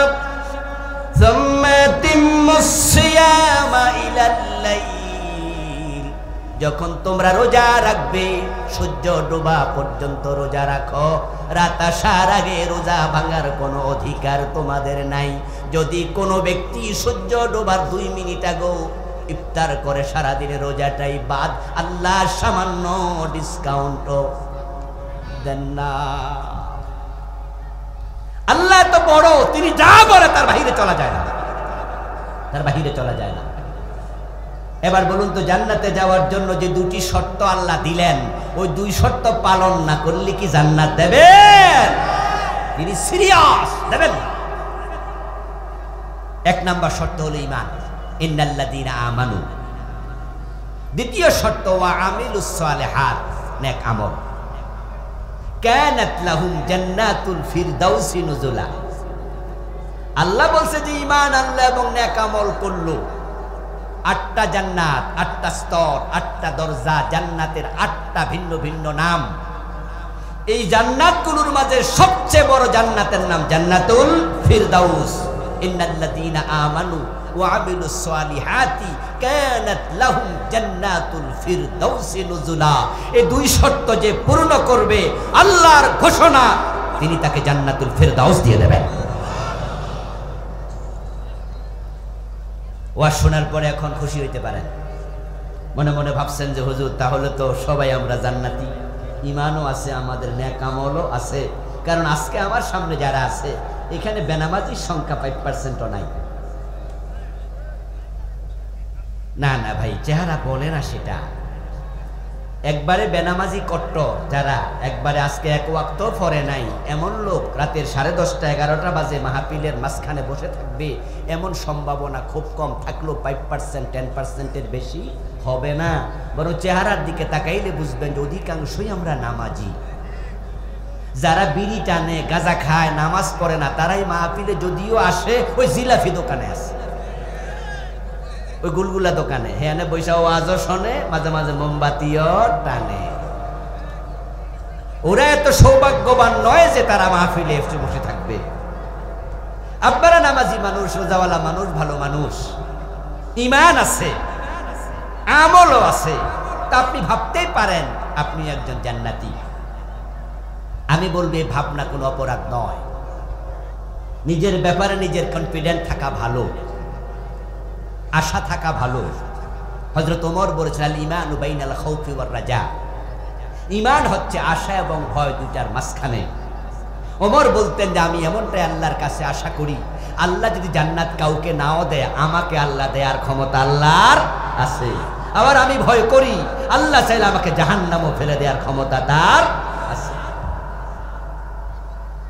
আমার বন্ধু, যদি আপনি দুটি শর্ত পূর্ণ করেন আপনি জান্নাত পাবেন, এটা আল্লাহর ওয়াদা। আর আমরা জানি আল্লাহ কখনো ওয়াদা লঙ্ঘন করেন না। এখন ঈমান এবং নেক আমল দুটি নিয়ে চর্চা হবে, কথা হবে আজকে। বাংলাদেশে প্রথম শর্ত যে ঈমান, আজকে এটার বড় অভাব দেখা দিয়েছে। নামাজি আছে, রোজাওয়ালা আছে, কিন্তু ঈমানওয়ালা কমে গেছে। আর জান্নাতে যাওয়ার জন্য যে ঈমান 1 নাম্বার শর্ত, এটা এতটা ইম্পর্টেন্ট শর্ত যে ঈমান যার নাই, কপালে জান্নাত তার নাই। ঈমান হচ্ছে প্রথম শর্ত। এবং ইসলামে ঈমানের অবস্থান হলো অঙ্কের 1-এর মতো। দ্বিতীয় শর্ত নেক আমল। নেক আমলের অবস্থান হলো 1-এর ডানে শূন্যের মতো। 1-এর ডানে যদি আপনি 1টা শূন্য দেন কত হবে? বলুন বলুন। 2টা দিলে, 3টা দিলে, এবার 1টা মুছে দেন, শূন্যের দাম কত? এই জন্য ঈমান এত ইম্পর্টেন্ট। যার ঈমান নাই তার নামাজ, রোজা, হজ, যাকাতের 1 আনা দামও। This is very very very very important. আর আজকে যেটার বাংলাদেশে সবচেয়ে বেশি অভাব, সেটা হচ্ছে ঈমান। আমরা এমন অসংখ্য মসজিদ চিনি যে মসজিদে একজনও মোমেন নাই কিন্তু নামাজি আছে, যে মসজিদের ইমাম কাফের, যে মসজিদের সব মুসল্লি কাফের, যে মসজিদের মুয়াজ্জিন 5 বার আজান দেয় অথচ লোকটা কাফের, এমন মসজিদ আমি চিনি। আপনারা যদি চিনতে চান ঢাকার বকশীবাজারে চলে যান, সেখানে কাদিয়ানীদের মসজিদ আছে না নাই? ইমামও কাদিয়ানী, মুয়াজ্জিনও কাদিয়ানী, মুসল্লি সব কাদিয়ানী। আপনাদের কাছে জানতে চাই, যারা জানেন তারা জবাব দেবেন, কাদিয়ানীরা মোমেন না কাফের? নামাজ পড়ে 5 ওয়াক্ত, একটারও ঈমান নাই। এই বাস্তবতা নবীজি 1450 বছর আগে এলান করে গেছেন। কালা রাসূলুল্লাহ সাল্লাল্লাহু আলাইহি ওয়াসাল্লাম, ইয়াতি আলান নাসি জামানুন ইয়াজতামিউনা ফিল মাসাজিদি লাইসা ফীহিম মুমিনুন। নবীজি বলেন, এমন একটা জামানা মানুষের কাছে আসবে, যেই জামানার মানুষগুলো মসজিদে জামাতের সাথে নামাজ পড়বে, কিন্তু লাইসা ফীহি মুমিন, তাদের মাঝে একজন মুমিন থাকবে না। আমার প্রিয় ভাইরা, বলুন তো, ইমামের পিছনে দাঁড়িয়ে নামাজ পড়ে, জুমা পড়ে, ওয়াক্তিয়া নামাজ পড়ে, আবার দরবারে গেলে পীরের পায়ে সেজদা মারে, এমন কিছু নামাজি বাংলাদেশে আছে না নাই? পীরের পায়ে সেজদা দেয় এমন ঘটনা রংপুর এলাকায় দুই একটা আছে না নাই? আছে তো, আছে না নাকি নাই আমি জানি না। বন্ড পীরের মাজার আছে, প্রকাশ্যে দেখবেন সেজদা মারে। যারা পীরের পায়ে সেজদা দেয় সবাই কি বেনামাজি? তাদের মাঝে জুমার নামাজ পড়ে এমন মুসল্লিও আছে। এবার আপনাদের কাছে আমি জিজ্ঞাসা করতে চাই, প্রিয় ভাইয়েরা, পীরের পায়ে সেজদা দিলে ঈমান থাকে না যায়? জায়েজ না হারাম? ইবাদত না শিরিক? তো যে শিরক করে তার ঈমান আর আছে? তো সে নামাজ পড়ে লাভটা কি? قال رسول الله صلى الله عليه وسلم تكون بين الساعة فتن كقطع الليل المظلم। নবীজি বলছেন, কিয়ামত যখন আগে আসবে, কিয়ামতের আগে সূর্য ডুবে গেলে যেমন চারদিক থেকে অন্ধকার ধেয়ে আসে, কিয়ামতের আগে পৃথিবীর বিভিন্ন দিক থেকে ফিতনা বের হবে। তাকুনু বাইনাস সাআতি ফিতানুন, ফিতনা শব্দের বহু বচন হলো ফিতান। يصبح فيها الرجل مؤمنا فيمسي كافرا ويمسي مؤمنا فيصبح كافرا। নবীজি ভবিষ্যৎবাণী করছেন, ওই ফিতনার যুগে মানুষগুলো সকাল বেলায় মুমিন থাকবে, সন্ধ্যা বেলায় কাফের হয়ে যাবে। তাহলে একটি হাদিসে আমরা পেলাম জামাতের সাথে নামাজ পড়বে কিন্তু ইমানদার থাকবে না। আরেকটা হাদিসে পেলাম মানুষগুলো সকালে মুমিন থাকবে, সন্ধ্যায় কাফের হয়ে যাবে। এভাবে কাফের হতে হতে হতে হতে একটা সময় আসবে তখন আসমানের নিচে জমিনের উপরে ঈমানওয়ালার একজনও থাকবে না, নট এ সিঙ্গেল পারসন। আর যখন আল্লাহ তাআলা জমিনের দিকে তাকিয়ে দেখবেন পুরা জমিনে ঈমানওয়ালা একজনও নাই, তখন আকাশ এবং জমিনও আল্লাহ রাখবেন না, একটা আসার মাইরা ভেঙে দেবেন। এটার নাম কিয়ামত। সহিহ মুসলিমে এসেছে, قال رسول الله صلى الله عليه وسلم لا تقوم الساعة ولا أحد يقول الله الله। নবীজি বলেন, যতদিন পর্যন্ত আল্লাহ বলার মতো একজন মুমিন থাকবে ততদিন কিয়ামত হবে না। এই হাদিসের এবার বিপরীত দিকে যান। হাদিসের বিপরীত দিক হলো কিয়ামত নামক জিনিসটা আছে না নাই? কিয়ামত হবে না হবে না? তাহলে বোঝা গেল কিয়ামত যেদিন হবে আল্লাহ বলার মতো মুমিন জমিনে আর একজনও থাকবে না। যদি থাকতো কিয়ামত হতো না। এবার প্রশ্ন করছি, জবাব দেন, কিয়ামত দিন দিন পিছাচ্ছে না আগাচ্ছে? তাহলে কিয়ামতের আগে তো মানুষ কাফের হবে সকালে সন্ধ্যায় বুড়ি বুড়ি। প্রশ্ন হলো কাফেরটা কেমনে হয় সেটা জানা দরকার আছে না নাই? না জানলে নিজের অজান্তে আপনিও কাফের হওয়ার সম্ভাবনা আছে। খুব জটিল অবস্থা যাচ্ছে। মানুষ এমন কথা বলে যে কথার কারণে ঈমান শেষ, মানুষ এমন কাজ করে যে কাজের কারণে ঈমান শেষ। قال رسول الله صلى الله عليه وسلم إن العبد المؤمن لا يتكلم بالكلمة من سخط الله لا يلقي لها بالا يهوي بها في جهنم। নবীজি বলছেন, আল্লাহর বান্দা মুমিন শোনো, মাঝে মাঝে এমন কিছু কথা মানুষ বলে একটা কথার কারণে আল্লাহ তাকে জাহান্নামের মাঝখানে ফেলে দেয়। লা ইয়াতাকাল্লামু বিল কালিমাতি মিন সাখাতিল্লাহ। একটা শব্দ বের হয়েছে মুখ দিয়া, একটা বাক্য বলেছে যে বাক্যে আসমানের মালিক তার উপর নারাজ। ইয়াহবি বিহা ফি জাহান্নাম, তাকে জাহান্নামের মাঝখানে ফেলে দেয়। কারণ শব্দটা ছিল কুফরি কালাম, শব্দটা ছিল কফর। কয়দিন আগে সাংবাদিকদের সাথে টেলিভিশন সাক্ষাৎকার দিতে গিয়ে আমাদের দেশের একজন নেতা বলেছেন যে আমরা শরিয়া আইনে বিশ্বাস করি না। এই কথা কি আপনারা শুনেছেন? আচ্ছা, যিনি এই কথাটা বলেছেন তিনি কি হিন্দু সন্তান? বৌদ্ধ? তার বাবা মুসলিম, তিনিও মুসলিম, কিন্তু যেই কথাটা ওনার মুখ দিয়ে আসলো শরিয়া আইন বিশ্বাস করে না। শরিয়া মানে ইসলাম, শরিয়া মানে কোরআন। যদি তুমি বলো তুমি শরিয়া আইনে বিশ্বাস করো না, ঈমান সাথে সাথেই কুফরি কালাম। আপনি জানেন না যেটা কুফরি কালাম, কিন্তু না জেনে যদি কেউ বিষ খায় তাহলে সে কি মরবে না? এই বোতলে বিষ আছে, যে জানে সে খাইলে যাহা, যে জানে না সে খাইল রেজাল্ট। কিন্তু এই জন্য আল্লাহর কাছে হাজির হয়ে আমি জানি না এই কথা বলা যাবে না। এলেম শিক্ষা করা নফল না ফরজ? জানা তো ফরজ, জানলি না কেন? আমাদের কেউ কেউ বলে, বিশেষ করে গ্রামে গঞ্জে চা দোকানে কিছু অতি বুদ্ধিজীবী পাওয়া যায়, মাঝে মাঝে গল্প করতে ছোটকালেও শুনেছি, বলেছে ঠাট্টা বিদ্রোহ করে হুজুররা জানে বেশি, হুজুরদের হিসাবও ওইব বেশি, আর আমরা জানি কম। হিসাব বাহ, হাসরের ময়দানে আল্লাহকে বলে দেবো আল্লাহ আমি এটা জানি না, আর আল্লাহ তখন হয়তো বলবেন যে ঠিকই তো, তুমি যে ব্যস্ত মানুষ ছিলা জানার সময়ে পাও নাই, বেহেশতে ঢুকে যাও। এত সোজা? কোরআনে যত বিধান আসছে এক নাম্বার ছিল ইকরা বিসমি রাব্বিকাল্লাযী খালাক।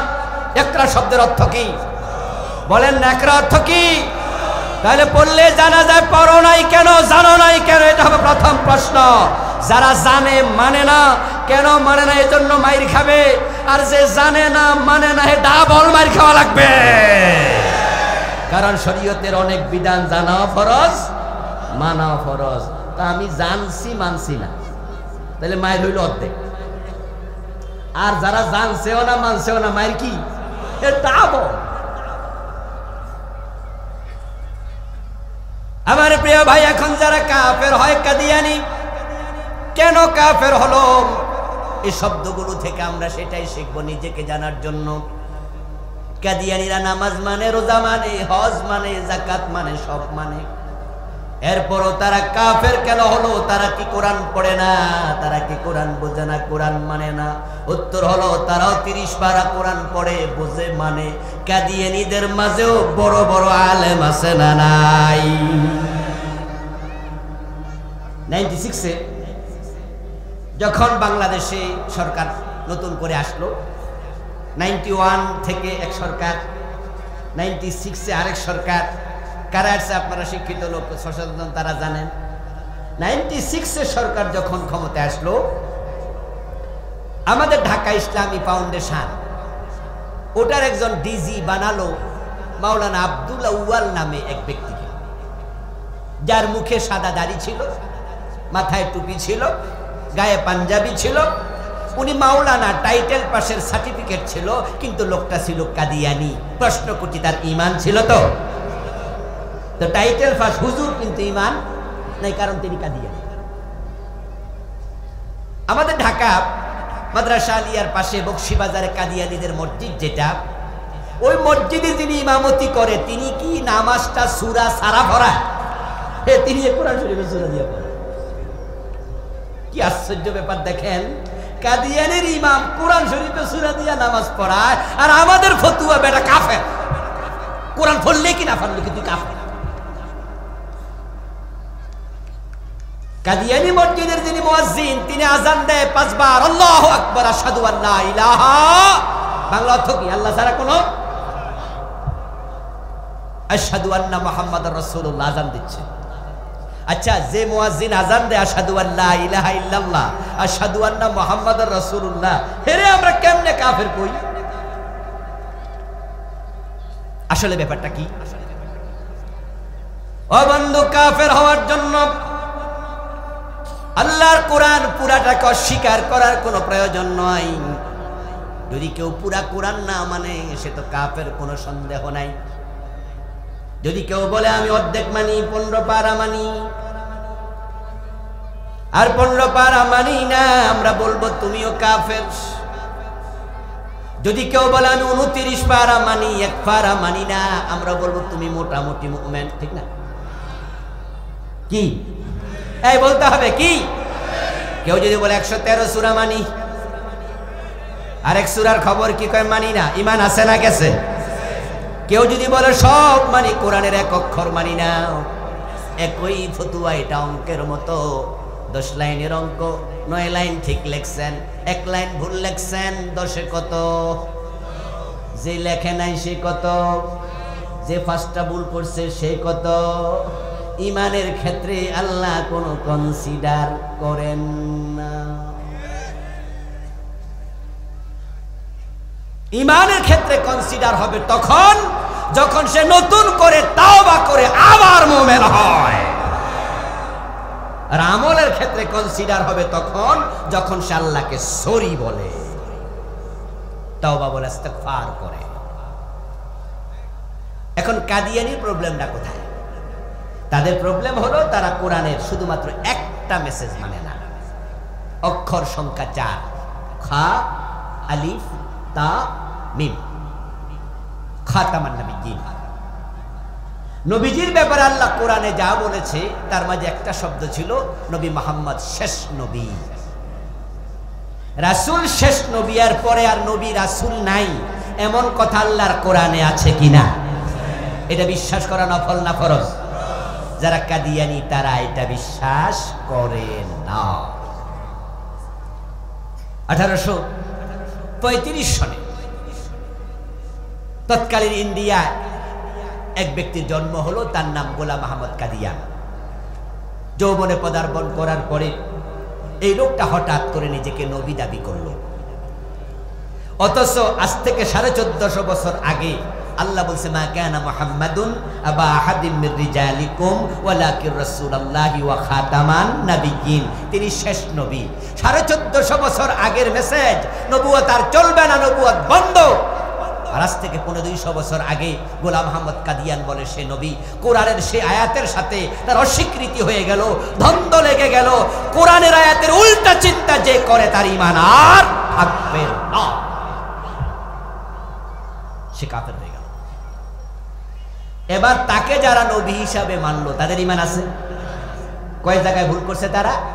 শুধু এক জায়গায়, ঈমান শেষ।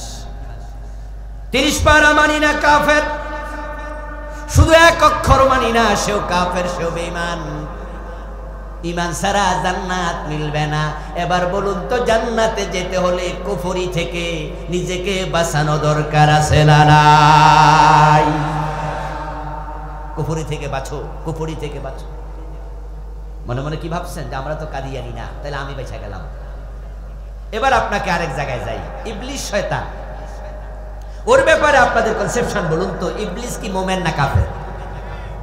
কিছু ভাই বলেছেন, বাকি ভাইরা বলেননি। ভয় পাচ্ছেন নাকি ফতোয়া দিতে? শয়তান কাছে আছে তো জাপ্পায় ধরে কিনা আবার নাকি? বলুন, ইবলিস মোমেন না কাফের? সে আল্লাহর কয়টা আইন মানে নাই? সেও কাফের, তবে কাদিয়ানির মতো না। ইবলিস কিন্তু বলে না নবী মুহাম্মদকে শেষ নবী মানি না। ইবলিস কিন্তু বলে না কাদিয়ানি আমার নবী। সে কাফের হলো কোথায়? সে আদমকে সেজদা করে নাই। এবার আপনাদেরকে জিজ্ঞাসা করি, আদমকে সেজদা করার জন্য বলেছেন কে? তাহলে আল্লাহর আইন না মানলে ঈমান শেষ। আল্লাহর 100 আইন আছে, 100টার একটাও মানে না, সে মুমিন না, সে কাফের। যে 99টা মানলো, একটা মানলো না, তার জন্য একই মাসালা, সেও কাফের। এ কোরআনকে আলাদা করে 2 ভাগ করবেন, 3 ভাগ করবেন, কিছু মানবেন, কিছু মানবেন নাই, সিস্টেমই নাই। মানলে পুরা মানো, না মানলে আউট। তোমার মতো দিক্কা মুমিন প্রয়োজন নাই।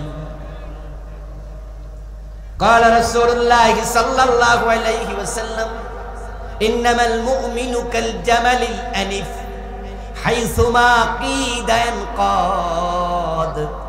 ইবনে মাজাহ এসেছে হাদিস, নবীজি বলছেন, যখন তুমি মুমিন হবে, তুমি হবে সেই ওটের মতো যে ওটের নাকের ভিতরে মালিক রশি ঢুকাইয়া দিছে। উদাহরণটা কি চমৎকার! যে ওটের নাকের ভিতরে মালিক রশি ঢুকাইয়া রশিটা হাতে নিছে, ওই ওট কি মালিকের কথার বাহিরে কদম দিতে পারবে? রশি টানে যেদিকে কদম দেবে সেদিকে। উল্টা চলার অর্থ হলো নাক ছিঁড়ে দেওয়া। ইবলিস শয়তানকে আল্লাহ বলল আদমরে সিজদা করো, আবা ওয়াস্তাকবারা ওয়া কানা মিনাল কাফিরিন। সে বলছে না, করব না। সে অহংকার করলো, আল্লাহর কথার অবাধ্যতা ঘোষণা করলো, ঈমান শেষ। প্রিয় ভাই সব, আপনাদের কাছে আমার জানতে যাওয়া, এই যে ইবলিস আল্লাহর একটা অর্ডারকে অস্বীকার করলে বেঈমান হলো, এই ইবলিস কি আগ থেকে বেঈমান ছিল না আগে মুসলিম ছিল? আগে ইবাদত করে নাই, আল্লাহর সাথে কথা বলে নাই, আল্লাহ জিকির করে নাই, বরং সে ইবাদত করতে করতে করতে করতে উপরে উঠছিল, সে ফেরেশতাদের ওস্তাদ হয়ে গেছে, মুআল্লিমুল মালায়েকা। কিন্তু এক পর্যায়ে সে অধপতিত হয়ে গেল, ধ্বংস হয়ে গেল, আল্লাহর একটা কথা শোনে নাই, তাই সে কাফের হয়ে গেল। এবার আপনাদের কাছে জিজ্ঞাসা করবো, আপনারা এবার জবাব দেন, ইবলিস মোমেন না কাফের? কয়টা আল্লাহর আইন মানে নাই? কয়টা মানে নাই? কাদিয়ানি মোমেন না কাফের? তারা কয় জায়গায় ভুল করেছে? আল্লাহর কয়টা বিধান মানে না? এবার আপনাদের কাছে আসছি, চোর ধরে হাত কাটো এমন আইন কোরআনে আছে না নাই? 54 বছরে কয়দিন মানছেন? জেনা করলে 100 বেত লাগাতে হবে, সূরা নূরে আছে না নাই? বাংলাদেশে জেনা ব্যভিচার আসেনি, 100 বেত লাগাইছেন কয়দিন? মদ পান করলে 80 বেত দিতে হবে, এমন আইন হাদিসে আছে কিনা? ফারুক আজম ওমর রাদিয়াল্লাহু তাআলা আনহু নিজের সন্তান আবু শাহামাকেও ছাড় দেন নাই। কবি নজরুল চমৎকার ভাবে বলেছেন, মদ্যপানির অপরাধে প্রিয় পুত্রকে নিজ করে মেরেছ দৌড়া, মরেছে পুত্র তোমারই চোখের পরে। যেখানে ওমর ফারুক নিজের ছেলেকে 80 বেত্রাঘাত করেছেন মদ পান করার কারণে, আপনাদের কাছে আমার জিজ্ঞাসা, বাংলাদেশে মাদক সেবী আছে না নাই? 80 বেত দিয়েছেন কোন আদালত? কয়দিন দিয়েছে? কোরআন মাজিদ আল্লাহ বলছে, আলাহুল খালকু ওয়াল আমর, সাবধান সৃষ্টি যার, আইন চলবে সদয় তার। কথাটা কার?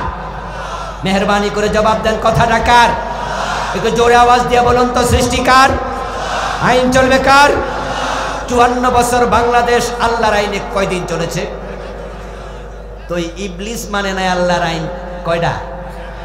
আমরা মানি নাই কয়টা?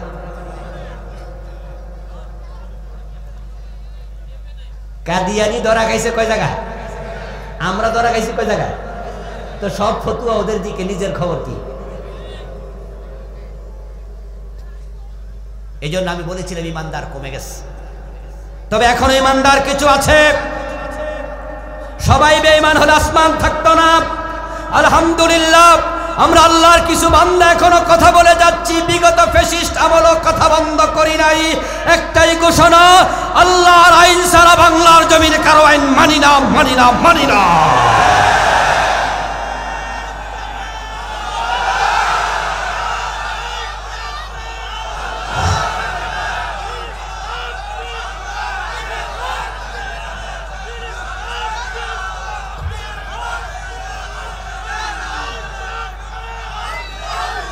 আমার প্রিয় ভাইয়ের, আল্লাহর আইন মানা দরকার আছে না নাই? আল্লাহ কি কোনো দলের? কেউ মনে মনে ভাবতেছে, হুজুর কোন দলের কথা কয় আল্লাহই জানে। এটা আপনার সংকীর্ণ মনোতাপ। আপনি কনজারভেটিভ বলে আমার কি করার আছে? আমি তো সে আল্লাহর কথা বলি যে আল্লাহ আপনারও আল্লাহ। আমি সে আল্লাহর কোরআনের আইনের কথা বলছি যে কোরআন আপনারও কিতাব। যদি আপনার সামান্য ঈমান থাকে, দ্বিমত করার সুযোগ নাই। জমিন যার আইন চলবে শুধুই তার। আল্লাহ ছাড়া কোনো আইন, কোনো আইন মুসলমান মানবে না, মানবে না, মানতে পারে না। আল্লাহ ছাড়া অন্যের আইন মানবেন, ঈমান শেষ। ঈমান বাঁচাতে হলে 3টি কাজ ছেড়ে দেবেন। 3টি কাজ করলে ঈমান টিকে না। 1 নাম্বার কুফর, 2 নাম্বার শিরক, 3 নাম্বার নেফাকে ইতিকাদি। এই বিষয়ে সংক্ষিপ্ত কথা বলবো, বিরক্ত হচ্ছেন না তো? তবে মাঝখানে একটা চিঠি আসছে। প্রিয় ভাইয়েরা, যেই কবরস্থান উন্নয়নের জন্য ওনারা কাজ করছেন। আপনারা ইতিমধ্যে শুনেছেন যে ওনারা জায়গা কিনেছেন, কিন্তু জায়গার সকল টাকা এখনো পরিশোধ করতে পারেন নাই। 20 লাখ টাকার কাছাকাছি মনে হয় এখনো ওনারা ঋণে আছেন। আপনাদেরই জায়গা, মূল্যে সেখানে যাওয়া লাগবে, নিজেরাই দেবেন, আমি কালেকশন করব না, আমি কালেকশন করতে পারিও না। তবে হ্যাঁ, কিছু ভাই ভিতরে ঢুকবে ব্যাগ নিয়ে, আপনাদের যাদেরকে আল্লাহ যা সামর্থ্য দিয়েছে, 10, 20, 50, 100, 1000, 2000, 10,000, 5,000, যার যতটুকু সামর্থ্য ব্যাগওয়ালারা আসবে, ওই যে ঢুকতেছে, আপনারা দিতে থাকবেন, কোনো কথা বলা দরকার নাই। একটু পকেটে হাত দেন, টাকাটা হাতে নেন, ওনারা কাছে আসবে, ব্যাগে দিয়ে দেবেন, তাহলে আমরা ওয়াজও চালাইতে পারবো, কালেকশনও চলবে। একসাথে দুইটা হলে অসুবিধা নাই তো? তাহলে কথা নয়, ভিতরে ঢুকে যান আর আমরা সহযোগিতা করি। আল্লাহ তৌফিক দাও, বলেন আমিন। আমার প্রিয় ভাইয়েরা, কুফর করলে ঈমান চলে যায়। কুফরগুলো পড়বেন, জানবেন, চিহ্নিত করবেন, নিজের জীবনে থাকলে তাওবা করবেন। শিরক করলে ঈমান চলে যায়। বাংলাদেশে শিরক আছে না নাই? অভাব নাই। এই যে নির্বাচন আসতেছে, আমাদের কত নেতা মাইক সামনে নিয়ে জনসভায় মুশরিক হবে, এবং যারা তার কথার সাথে একমত হবে তারাও মুশরিক হবে। অথচ ওই কথাটা বলার আগে ওনার ঈমানটা ছিল। যেই কথাটার কারণে বাংলাদেশের হাজার হাজার নেতা কর্মী মুশরিক হয়, ওই স্লোগানটা বড় জঘন্য, যেটা আমাদের সংবিধানের অংশ বানায় রাখছে। এই শিরকি সংবিধান, কুফরি সংবিধান, ওই স্লোগানটা হলো জনগণ সকল ক্ষমতার উৎস। জনগণ সকল ক্ষমতার উৎস, এমন একটা কথা বাংলাদেশে আছে না নাই? অথচ ক্ষমতার মালিক কে? বলেন না প্রিয় ভাইয়েরা, ক্ষমতার আসলে মালিক কে? কিন্তু মালিক হলো আল্লাহ, আর আপনি বললেন জনগণ। এটা যে শিরক, এটা অনেকে বুঝেই না। আমার প্রিয় ভাইয়েরা, সস্তা স্লোগানে ভোট পাওয়া যাবে, জনগণকে খুশি করলে ভোট দিয়া দেবে জনগণ, তোমরাই ক্ষমতার মালিক। অথচ কোরআনে আছে আন্নাল কুওয়াতা লিল্লাহি জামিআ, আল্লাহ বলে সকল ক্ষমতার মালিক কে? কুলিল্লাহুম্মা মালিকাল মুলকি তুতিল মুলকা মান তাশা। আমার প্রিয় ভাইরা, জনগণ ক্ষমতা দেয় না, জনগণ ক্ষমতা থেকে কাউকে সরায়ও না। জনগণ ওসিলা মাত্র, যেমন ঔষধ রোগ ভালো করে না, এটা ওসিলা মাত্র, রোগ ভালো করে কে? ডাক্তার রোগ ভালো করে না, ঔষধ রোগ ভালো করে না। কোরআনে আছে ওয়াইদা মারিতু ফাহুয়া ইয়াশফিন। আল্লাহর বক্তব্য, আল্লাহ শিখাচ্ছে, বলো যখন আমি অসুস্থ হই আমাকে সুস্থ করে কে? আরে ভাই, ডাক্তার যদি রোগ ভালো করতো, ক্যান্সারের ডাক্তার ক্যান্সার মইরা যায়, ক্যান্সারের ডাক্তারের ক্যান্সার হয়েছে, ওই রোগে মইরা গেছে, এমন উদাহরণ আছে। ক্ষমতার মালিক যদি জনগণ হতো, যে স্লোগান দিয়ে আমাদের নেতারা ঈমান হারাবে, জনগণ সকল ক্ষমতার উৎস, ক্ষমতার মালিক জনগণ হলে শেখ হাসিনা পলানো লাগতো না। কারণ বাংলাদেশের পুলিশ, বিজিবি, র্যাব, আনসার, সেনাবাহিনী সব তার পক্ষে ছিল। একবারে চকিদার থেকে সেনাবাহিনীর প্রধান পর্যন্ত পুরা প্রশাসন প্রধানমন্ত্রী সাবেক শেখ হাসিনার অধীনে ছিল। আমরা যারা বিরোধী দলের লোক, আমরা ছিলাম ঘর জামাইয়ের মতো। অনেকে বাড়িতে ঘুমাতেও পারি না, রাস্তায় রাস্তায় থাকা লেগেছে। হাজার হাজার মানুষ জেলখানায়, কথা মুখ দিয়ে বের হলে পুলিশ হাজির হয়ে যেত। এত জনগণ তার পক্ষে, কিন্তু সে কেন পালাতে হলো? কারণ আসমানের মালিক ক্ষমতা উল্টায়া দিলে কেউ ক্ষমতায় থাকতে পারে না। আচ্ছা, প্রধানমন্ত্রী সাবেক শেখ হাসিনা, উনাকে বাংলাদেশ থেকে চলে যাওয়ার জন্য আপনারা কেউ কইছেন যে জানগা? কইছে ডাকেডা? উনার জেনারেল ওয়াকার। আচ্ছা, ওরে কি সেনা প্রধান আমরা বানাইছি? ও কি আমাদের আত্মীয়? উনি প্রধানমন্ত্রীর আত্মীয়। আমি জাস্ট বুঝাচ্ছি, এই শিরকে যাবেন না, এটা বুঝাচ্ছি। সাবেক প্রধানমন্ত্রীর প্রতি পার্সোনাল কোনো বিদ্বেষ নাই, উদাহরণগুলোতে বোঝার জন্য। আপনি যে বলছেন জনগণ সকল ক্ষমতার উৎস, এটা বোঝেন। আপনি তাকে সেনাপ্রধান বানান না, আমিও বানাই নাই, বানাইছে উনি। এরপর উনাদের দলের লোকেরা যে ক্ষমতায় ছিল, কনফিডেন্ট লেভেলটা কোন পর্যায়ে ছিল? উনারা বলেছেন ভিশন 2041, 2000। এই শিক্ষিত ভাইরা কথা বলেন না কেন? কত? 2000। আর সেনাপ্রধান গিয়ে বলছে ম্যাডাম 41 সাল দূরের কথা, 45 মিনিট বলেছে কিনা? কেন এমনটা হলো? কেন এমনটা হলো? আসলে ক্ষমতার মালিক আসমানের মালিক, এই জমিনের মালিক আসমানের মালিক। তিনি বলছেন আমি যাকে চাই ক্ষমতা দেই, যাকে চাই ক্ষমতা কেড়ে নেই। মানুষের অন্তর কাল্লা দুই আঙ্গুলের মাঝখানে রেখেছেন। কিছু মানুষের অন্তর উল্টায়া দিছে। এই পোলাপানগুলো ইউনিভার্সিটি কলেজ থেকে রাস্তায় নেমেছে, আসলে তারাও কিন্তু ক্ষমতা থেকে চলে যেতে বলে নাই, বরং পরিস্থিতি আল্লাহ এমন বানাইছে, এমন ভাবে পলাইছে, দুপুর বেলায় রান্না করা ভাত খাইয়াও পলানোর টাইম পায় নাই।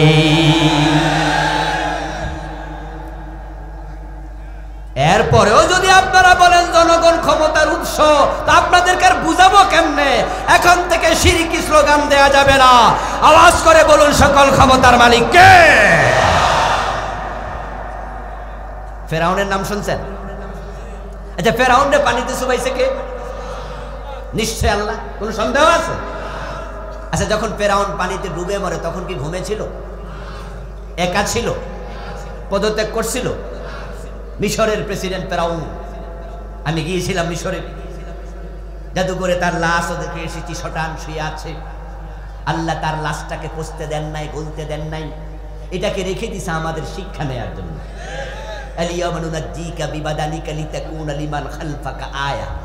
কোরআনে আল্লাহ বলে তোকে ডুবাবো, চুবাবো, মারবো, কিন্তু দেহটাকে পচতে গলতে দেব না। 31 বছর বাহারে আহমারের পানিতে ভাসমান ছিল। হাঙ্গর তিমি তাকে খায় নাই, কুমির তাকে খায় নাই। ওই ফেরাউন আল্লাহ পানিতে যখন ডুবালেন তখন সে ক্ষমতায় ছিল, 91,000 সেনাবাহিনী তার সঙ্গে ছিল। ঘুমন্ত নয়, সে সজাগ ছিল। আল্লাহ তাকে সজাগ রেখে সৈন্য সহ ক্ষমতায় থাকা অবস্থায় ডুবাইয়া প্রমাণ করে দিলেন, আমি আল্লাহ যদি কাউকে ডুবাতে চাই, ক্ষমতা থেকে সরাতে চাই, সেনাবাহিনীও তাকে বাঁচাতে পারে না। সেনাবাহিনী সদ্যা পানিতে ডুবাইয়া দেই।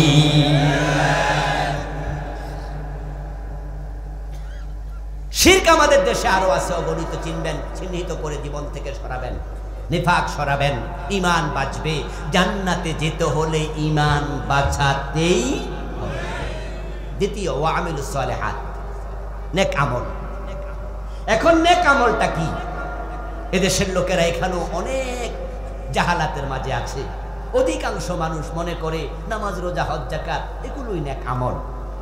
এই জন্য নামাজও পড়ে, সুদও খায়, এমন নামাজি আছে না? না, তোমার নামাজ নেক আমল নয়। 5 ওয়াক্ত নামাজ পড়ে সাইন করে না, ঘোষণা দিলে এমন অফিসার আছে কিনা? হ্যাঁ, সারাদিন ঘোষ খায়, প্রতি সিগনেচারে 500 টাকা, 1000 টাকা ঘোষ নির্ধারণ করা আছে, এমন অফিসও। জমি দলিল হয় না? Sub registry office. জমি দলিল করতে গেলে দেখবেন যে সেখানে যারা ভেন্ডার আছে তারা হিসাব দেয় যে আপনার এই জমিন দলিল করতে মোট খরচ হবে 3.5 লাখ টাকা। আপনি বললেন যে কোন কোন খাতে দেখে দেন, বলবে, আবার সুন্দর করে লিখে দেবে, ভেন্ডারের ফিস এত, স্টাম্প ফি এত, সরকারের খরচ এত, সব মিলে 3,20,000। আপনি বললেন 3.5 লাখ আর 30,000 টেবিল খরচ। এর মানে 30,000 টাকা কে খাবে? টেবিলে খাবে। টেবিলও খায় না, টেবিলের গাল আছে, মুখ আছে। বলুন তো, এটা কি টেবিলে খায় না টেবিলওয়ালা খায়? তো টেবিলওয়ালাকে সরকার বেতন দেয় না? কিসের ঘুষ খাও? এটা হারাম। এখন বস যিনি মূল সিগনেচারটা করবে, যারা করে হেরা হিসাব রাখে মোট কয়খান করছে। ওই যে 30,000 টেবিল খরচ, উনারও এখানে 1,000, 2,000, 3,000 আছে। দুই পকেটে ঘষিয়ে ওই অফিসার সাইন করছে, করতে করতে হয়তো আটকানে আজান, হাইয়া আলাস সালাহ। এবার ক্লায়েন্টকে বলে, ভাই দিলে তাড়াতাড়ি দেন, আজান হয়ে গেছে। কোথায় যাবে? হ্যাঁ, হুজুর বলেছেন আমার জান্নাতের চাবি মিস করা যাবে না। এখন গোশের টাকা পকেটে নিয়ে তিনি মসজিদে গিয়ে ওযু করে দাঁড়িয়ে আল্লাহর সামনে বলে আল্লাহু আকবার। এক পর্যায়ে ইয়্যাকা না'বুদু ওয়া ইয়্যাকা নাস্তাঈন, আল্লাহ তোমার গোলামি করি। আরশের মালিক বলে, গোলাম পকেটে এগুলো কি কি নিয়ে এসেছো? قال رسول الله صلى الله عليه وسلم من اشترى ثوبا ب10 دراهم فيه درهم حرام لم يقبل الله له صلاته ما دام عليه। প্রিয় নবীজি বলছেন, কেউ 10 দিরহাম দিয়ে কাপড় কিনলো, 9 দিরহাম হালাল, 1 দিরহাম হারাম, সে কাপড়ে ঢুকেছে। ওই কাপড় পরে যতই নামাজ পড়ুক আর আল্লাহ 1 রাকাত কবুল করবেন না। ذكر الرجل يطيل السفر أشعث أغبر ويمد يديه إلى السماء فيقول يا رب يا رب ومطعمه حرام ومشربه حرام وملبسه حرام وغذي بالحرام فأنى يستجاب لذلك رواه مسلم। প্রিয় নবী বলেন, হজ করতে গেছে, লম্বা সফর করেছে, চুল এলোমেলো, দেহ ধুলি দূষরিত, লম্বা সফর করে কুয়েত থেকে কাতার থেকে উঠে চড়ে ঘোড়ায় চড়ে পায়ে হেঁটে 500 মাইল দূর থেকে হজ করতে গেছে, কাবার সামনে দাঁড়াইছে, 2 হাত আকাশের দিকে তুলো, আমার রব, দোয়া করে আর মনে মনে ভাবে এখানের দোয়া ফিরায় না। এমন জায়গায় দাঁড়াইছি যেখানে কত নবীর পায়ের ধুলা লেগে আছে। নবীজি বলছে, সে ভাবছে আকাশের দিকে 2 হাত তুলে আমার দোয়া আল্লাহ ফিরাবে না, অথচ তার পেটে হারাম, তার কাপড়ে হারাম, তার রক্তে হারাম, তার গোশতে হারাম। যে বিদ্যুতের বিল দিছে ওটা দিয়া পানি তুলে খাইছে, ওই বিলের টাকাটাও ছিল হারাম। আরে বেটা, তুই কাবার ভিতরে ঢুকে দোয়া করলো, আল্লাহ হারাম করে দোয়া কবুল করে না। ইবাদত মানে কি? নেক আমল মানে কি? আল ইবাদাতু হিয়া কাযাউল হায়াতি বিহাসবি আওয়ামিরিল্লাহি তাআলা ওয়া নাওয়াহি। নেক আমল মানে হচ্ছে মা তাকুমুর রাসূলু ফাখুযুহু ওয়া মা নাহাকুম আনহু ফান্তাহু। রাসূল যা করতে বলেছে করো, যা ছাড়তে বলেছে ছাড়ো।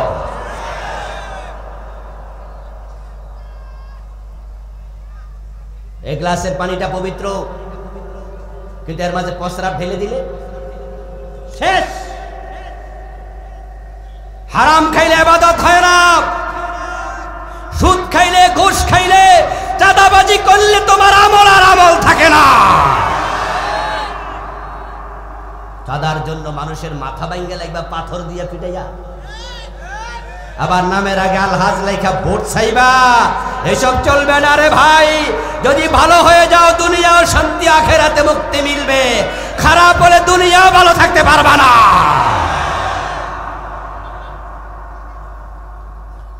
হারামে আরাম নাই, ভালো হইতে পয়সা লাগে না। এসালম গ্রুপ এই দেশের ব্যাংকের টাকা লুটপাট করেছে। আহা, আফসোস তাদের জন্য। ইসলামী ব্যাংকের 18টি শাখা থেকে এস আলম গ্রুপ টাকা পাচার করেছে 80,000 কোটি। যখন গত সরকার ফেসিস্টরা যখন বিদায় নিল, এস আলম গ্রুপের লোকেরা পালিয়ে গেল। আজ থেকে মাস কয়েক আগে তাদের মা মারা গেলেন, বাবা আগে মরেছেন, মাটা জীবিত ছিলেন। এই কয়দিন আগে তাদের মা মারা গেল। আজ থেকে 30-35 বছর আগে যখন আমি ক্লাস 3-4 পড়তাম, 5-এ পড়তাম, তখন ঢাকা চট্টগ্রাম রোডে এস আলম পরিবহনের গাড়ি দেখেছি এত বছর আগে। এর মানে দাঁড়ালো তারা নতুন ব্যবসায়ী না, নতুন পয়সাওয়ালা না, তারা আজ থেকে 30 বছর 35 বছর আগের কোটিপতি। দেশের টাকা লুট কেন করলি? মা মরে গেল, একটা ভাইও দেশে ছিল না, মাকে কবরের মাটিটা পর্যন্ত দিতে পারে নাই, শেষ কথা বলার সুযোগ পায় নাই, মায়ের জানাজার নামাজ পড়তে পারে নাই। এতে প্রমাণ হয়েছে হারামের মাঝে আরাম নাই। আমি তো মনে করি লুটপাটের, চাঁদাবাজির, কোটি টাকার চেয়ে ভিক্ষা করে খাওয়া ভালো।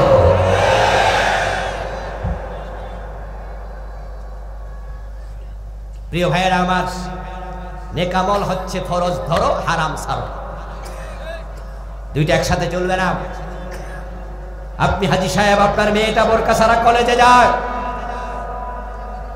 আপনি 5 ওয়াক্ত নামাজি, আপনার স্ত্রী পর্দা করে না, বেপর্দায় বাজারে যায়।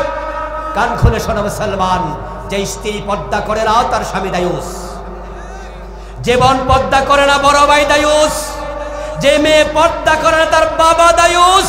আর নবীর হাদিস দায়ুস করবে না, করবে না, করবে না। তাহলে জান্নাতে যেতে হলে পর্দা প্রথা পরিবারে চালু করা দরকার আছে না নাই? আমার মা, আমার প্রিয় বোন, আপনাদের বলছি আজকের মাহফিল অনেক মা বোনরা এসেছে। শুরুতে শুনেছি প্যান্ডেলে মা বোনদের জায়গা হচ্ছে না। ও প্রিয় মা, আমার প্রিয় বোন, কান খুলে শোনো, তুমি বেপর্দায় চলার কারণে তোমার হাজবেন্ড জাহান্নামী হয়ে যাবে, কারণ সে দায়ুস। ও আমার বোন, তুমি বেপর্দায় চলার কারণে তোমার বাবা দায়ুস হয়ে যাবে। তুমি বেপর্দায় চলার কারণে তোমার বড় ভাই দায়ুস হয়ে যাবে।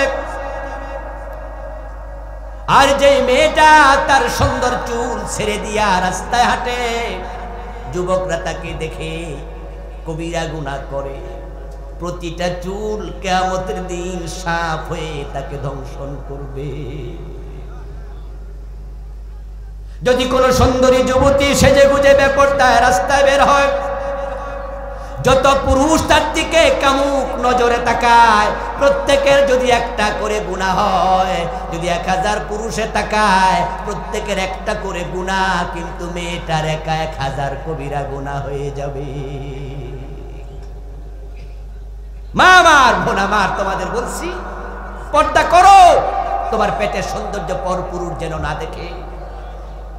তোমার পেটের 1 হাত জায়গা নাভি থেকে তোমার বুক পর্যন্ত, এটা বড় মূল্যবান, এটা বড় মূল্যবান। আল্লাহ এখানে মানব শিশুর জন্ম দেয়, যেই পেটের সৌন্দর্য পরপুরুষ দেখে, ওই পেট থেকে ইমাম হোসাইন জন্ম নেয় না, আবু হানিফারা জন্ম নেয় না, ওখান থেকে এরশাদ শিকদাররা জন্ম নেবে, ঐশীরার জন্ম নেবে। যে মেয়ের বুকের সৌন্দর্য পরপুরুষ দেখে, ওই বুকের দুধ খেয়ে কখনো আল্লাহর ওলি তৈরি হবে না, মাস্তান, চাঁদাবাজ, জানোয়ার তৈরি হবে। এই জন্য আসুন না আমরা ঈমান এবং আমলকে লালন করি, আল্লাহর জান্নাতে হাসতে হাসতে প্রবেশ করি। আজকে যেভাবে একসাথে বসে আছি, আল্লাহর কাছে দোয়া করছি, আল্লাহ তোমার জান্নাতে আমাদের সকলকে যাওয়ার তৌফিক দাও, বলুন আমিন। হাযা মা ইনদি ওয়াল ইলমু ইনদাল্লাহ আলাইহি তাওয়াক্কালতু ওয়া ইলাইহি উনীব। প্রিয় ভাইরা, আমরা সংক্ষেপে দোয়া করে তারপরে এবার বিদায় নিতে চাই। মা বোনরা যারা দান করতে চান তারা দান